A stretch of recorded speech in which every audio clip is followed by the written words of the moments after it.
All right, let's talk about the Ravens. I have a little bit of a conspiratist mind, as we just went through with the Commanders. Are they pulling this apart for a full rebuild? I've had that same thought every now and then. With how competitive they've been for so long, it just feels like that wouldn't be something they do. But with all the guys that they let leave in free agency, could have re-signed a couple of these guys and decided not to, and it feels like that's the way it's going. And this, of course, all revolves around the Lamar situation, and which makes we've talked about could the Colts go get Lamar? That would give the Ravens the fourth overall pick to select a guy like Anthony Richardson. You had mentioned when we talked about the Texans. What if the Texans go get Lamar?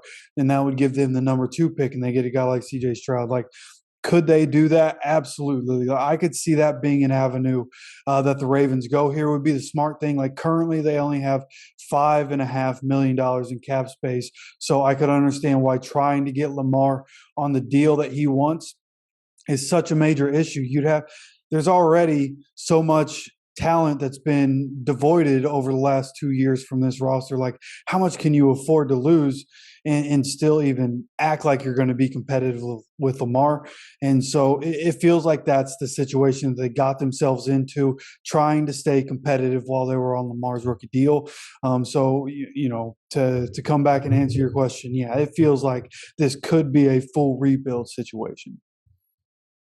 And if it is, then because what the Ravens have been doing haven't made any sense to me. The whole Lamar thing, I mean, parts of it make sense, but the overall picture hasn't made any sense to me with this whole thing.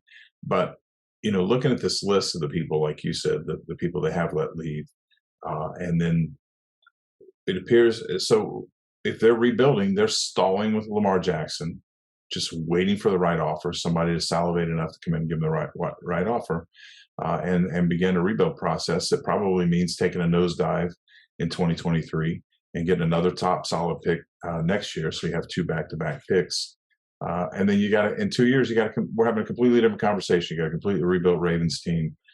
So we'll be watching to see if that, right now, it's the only thing that makes sense to me. But, as Jim Morris said, we don't know.